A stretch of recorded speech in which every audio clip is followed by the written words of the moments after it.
नमस्कार दोस्तों, स्वागत है आपका उत्तीर्ण क्लासेस में। और अभी तक अगर आप मेरे चैनल को सब्सक्राइब नहीं किए हैं तो आप यूट्यूब पर जा करके और वहाँ पे लिख सकते हैं UTTIR और NCLASSES। उत्तीर्ण क्लासेस लिख के आप सर्च मारेंगे तो वहाँ पे हमारा चैनल खुल के आ जाएगा। वहाँ पे जा कर के बेल आइकन को आप दबा दीजिए तो जो भी वीडियो हम डालेंगे वो आप तक सबसे पहले पहुँच जाएगा। तो चलिए आज का हम प्रश्न स्टार्ट करते हैं। आज का प्रश्न है, आज हम लोग पढ़ेंगे आपदा प्रबंधन के बारे में, जो क्लास 10th में यहाँ से 5 से 7 नंबर के क्वेश्चन पूछे जाते हैं। तो चलिए आज का प्रश्न स्टार्ट करते हैं और इसमें आपको बताते चलें कि इसमें टोटल 20 क्वेश्चंस होंगे जिसका कि आज हम लोग डिस्कशन करेंगे। ठीक है, तो चलिए सबसे पहला नंबर क्वेश्चन क्या है कि इनमें से कौन सी प्राकृतिक आपदा नहीं है। ठीक है, तो देखिए प्राकृतिक आपदा में सुनामी प्राकृतिक आपदा होती है, बाढ़ भी प्राकृतिक आपदा होती है, भूकंप प्राकृतिक आपदा है, लेकिन आतंकवाद जो है ये प्राकृतिक आपदा नहीं है। ये क्या है, ये मानवों के द्वारा लाया गया, द्वारा मानवों के द्वारा लाया गया आपदा है। ठीक है, लाया गया आपदा है। ठीक है, तो अब चलिए चलते हैं question number next number question पे चलते हैं। क्वेश्चन नंबर क्या है क्वेश्चन नंबर 2 है। ठीक है, इसमें क्या है कि सुनामी का प्रमुख कारण क्या है। ठीक है, अब देखिए सुनामी जो आता है तो सुनामी आने का मुख्य कारण क्या है, समुद्र में भूकंप का आना, स्थलीय क्षेत्रों पर भूकंप का आना, या द्वीप पर भूकंप का आना, या इनमें से कोई नहीं। तो देखिए इसका सबसे सटीक आंसर आपका हो जाएगा ऑप्शन नंबर ए। क्या हो जाएगा आपका? ऑप्शन नंबर ए हो जाएगा आपका सही आंसर। ठीक है, तो सही आंसर हो जाएगा आपका समुद्र में भूकंप का आना। जब समुद्र में भूकंप आता है तो उससे बहुत ऊंची ऊंची लहरें निकलती है। ठीक है, और उन्हीं लहरों को क्या कहा जाता है? सुनामी कहा जाता है। और सुनामी शब्द जो है वो एक जापानी शब्द है। कौन सी शब्द है? जापानी शब्द है। तो चलिए यहाँ तक अगर समझ में आ गया, फिर चलते हैं हम अगले प्रश्न की ओर चलते हैं। इसमें अगला प्रश्न हमारे पास क्या है कि इनमें से कौन मानव जनित आपदा नहीं है। ठीक है, तो देखिए सांप्रदायिक दंगा जो होता है, सांप्रदायिक दंगा ये मानव जनित है, यानी आदमी के द्वारा ही होता है। आतंकवाद भी किसके द्वारा होता है? तो मानव के द्वारा ही होता है। रेल दुर्घटना किसके द्वारा होता है? मानव के द्वारा होता है। तो अगर हम इसमें ऑप्शन आंसर देखें तो क्या हो जाएगा? इनमें से कोई नहीं सही, क्योंकि ये तीनों जो आपका दिख रहा है ए, बी और सी, ये तीनों आदमी के द्वारा ही लाया जाता है ये आपदा। ठीक है, मान लीजिए कहीं दंगा हो गया, किसी दो धार्मिक गुटों के बीच हो जाता है तो वो किसके वजह से होता है? आदमी के वजह से होता है। आतंकवाद की जो घटना होती है वो किसके वजह से होती है? तो आदमियों के वजह से ही होती है। और रेल दुर्घटना आती है तो ये भी मानवों की वजह से। तो आई होप आपको ये प्रश्न अच्छे से समझ में आ गया होगा। अब चलते हैं हम अगले नंबर क्वेश्चन पे। ठीक है, अगला नंबर क्वेश्चन क्या है, महाराष्ट्र में भूकंप आने का मुख्य कारण क्या था। ठीक है, तो देखिए महाराष्ट्र में जो भूकंप आया था उसको आने का मुख्य कारण क्या था? तो उसका मुख्य कारण क्या है? कोयना बांध का निर्माण। किस बांध का निर्माण? तो उसका है कोयना बांध का निर्माण। अब ये देखिए कोयना बांध जो है, वो कहाँ है? महाराष्ट्र में है। ये आप जान लीजिए, महाराष्ट्र में कोयना बांध है। इसके अलावा आपको ये भी जानना है कि जिस स्थान पे बांध बनता है, बड़ा बड़ा डैम बनता है, तो उस जगह पे जो है वो भूकंप आने का खतरा जो है वो बहुत ज़्यादा क्या होता है? बढ़ जाता है। तो उसी कारण से कोयना बांध जो बना था तो उसके वजह से क्या आ गया था? महाराष्ट्र में भूकंप आ गया था। चलिए अगले नंबर प्रश्न पे चलते हैं। अब इसमें बोला जा रहा है कि निम्न में कौन प्राकृतिक आपदा नहीं है। अब देखिए प्राकृतिक आपदा निम्न में से कौन नहीं है। तो इसमें बाढ़ है नंबर 1, हिंसा, भूकंप, या फिर सुखाड़।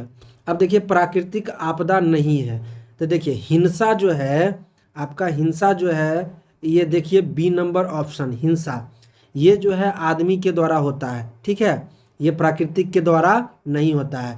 बाढ़ जो आता है वो प्राकृतिक कारण के वजह से आता है, भूकंप भी प्राकृतिक कारण के वजह से आता है, और सुखाड़ भी किसके कारण आता है, तो प्राकृतिक कारण से। लेकिन हिंसा जो है वो आदमी के द्वारा फैलाया जाता है, ठीक है। तो अब चलते हैं अगले नंबर प्रश्न पे।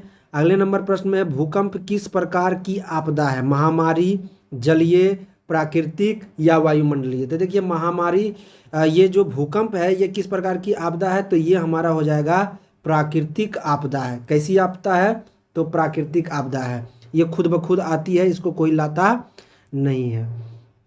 चलिए अब क्वेश्चन नंबर चलते हैं आगे।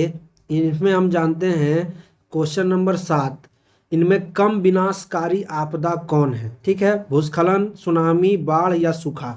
तो इसमें आप जान लीजिए कि इसमें कम जो है विनाशकारी वो होता है क्या, तो भूस्खलन। भूस्खलन में क्या होता है कि भूमि जो है वो सरक जाती है। अगर इस तरह का पहाड़ है तो बरसात के दिनों में पानी वर्षा होने के बाद इसकी भूमि ढीली होने के कारण ये क्या होती है, सरक जाती है, जिसको कि हम बोलते हैं क्या, भूस्खलन बोलते हैं। तो इसमें जो है ये कम विनाशकारी होता है, ठीक है। अब चलिए क्वेश्चन नंबर 8 पे चलते हैं, ठीक है।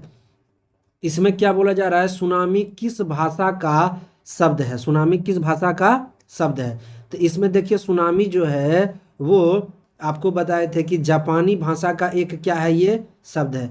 ये सुनामी शब्द जो आया है वो कहाँ से आया है, जापान में। इस शब्द का पहली बार प्रयोग जो है वो कहाँ किया गया था, जापान।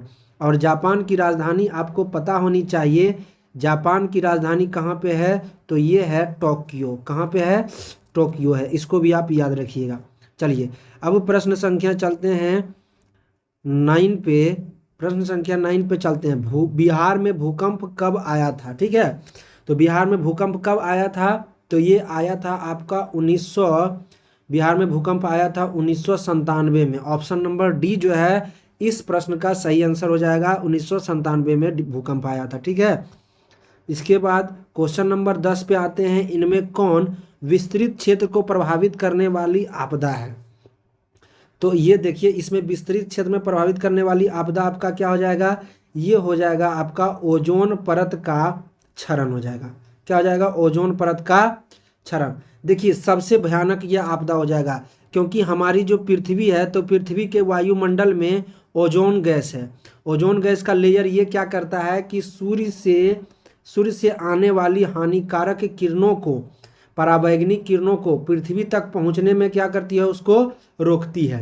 अगर ये ओजोन परत हट जाएगा तो पृथ्वी पर जितने भी जीव जंतु और पेड़ पौधे हैं ये जल जाएंगे और ये नष्ट हो जाएंगे। तो ये बहुत बड़ी आपदा होगी, ये पूरे पृथ्वी पर बड़े लेवल पर हो जाएगा, ठीक है। जबकि भूकंप आता है तो किसी विशेष क्षेत्र में आता है, ज्वालामुखी आता है तो किसी विशेष क्षेत्र में, और बाढ़ भी किसी विशेष क्षेत्र में। ये इसके तुलना में, ओजोन परत की तुलना में ये क्या होता है कि कम होता है। तो सही आंसर आपका हो जाएगा ओजोन परत का क्षरण।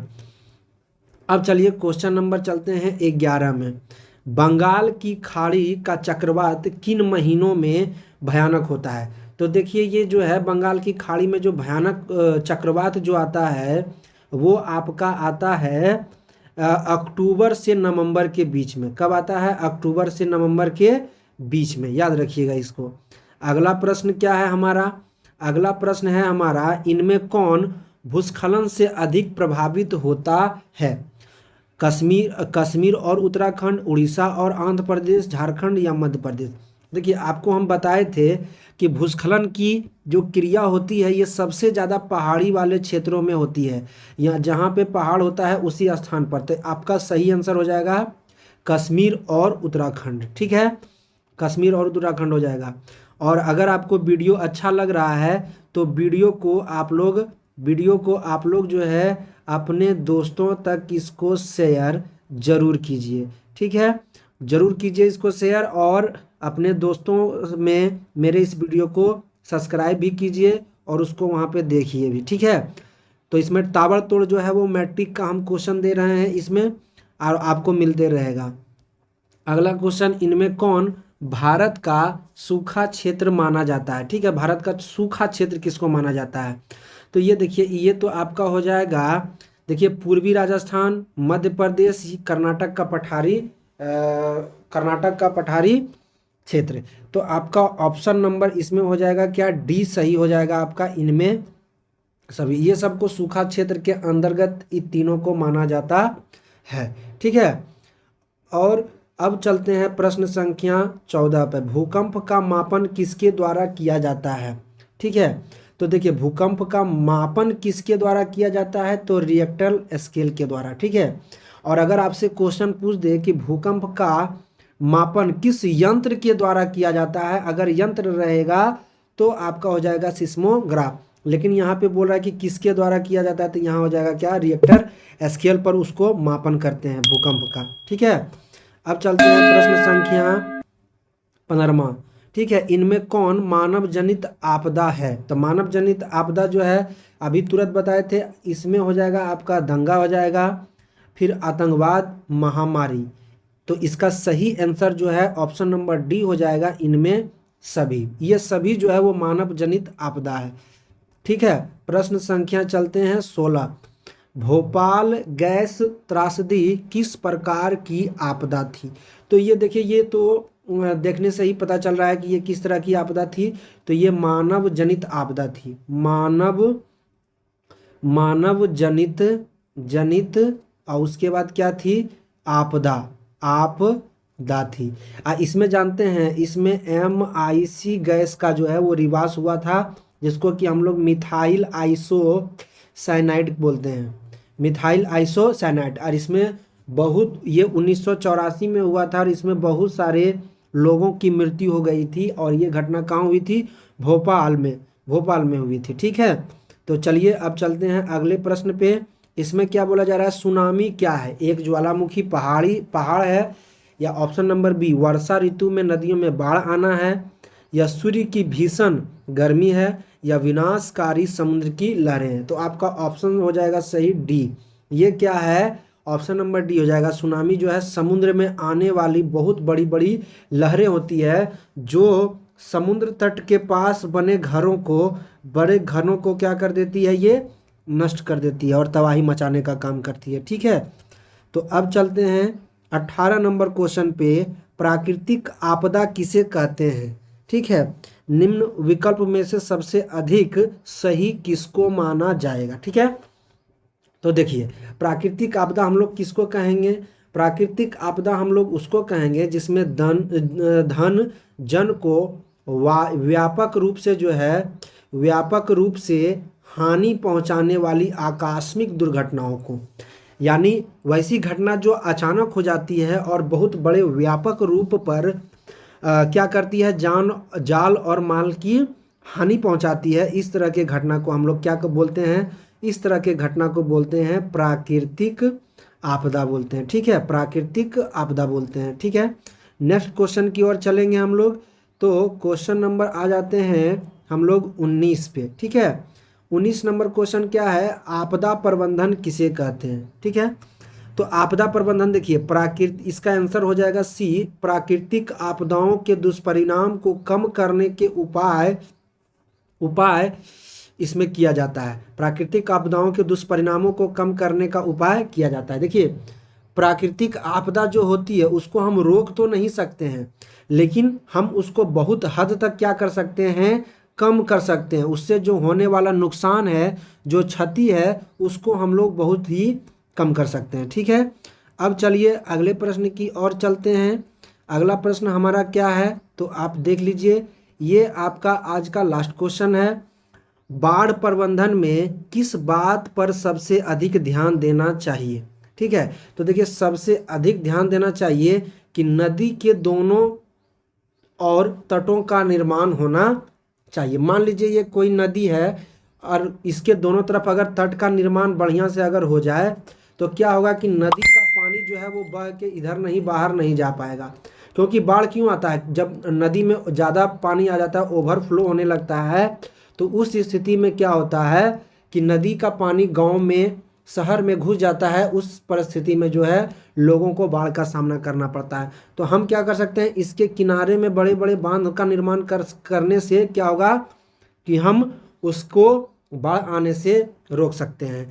और आज का वीडियो हम यहीं तक रहने देते हैं। और अगर ये वीडियो आपको अच्छा लगता है तो इस वीडियो को ज़्यादा से ज़्यादा लोगों तक शेयर कीजिए। और इसमें आपके प्रतिदिन जो है वो टेस्ट क्यूज का इसी तरह का वीडियो आते रहता है। तो मिलेंगे आपसे नेक्स्ट वीडियो में, तब तक के लिए नमस्कार, जय हिंद, अपना ख्याल रखिएगा।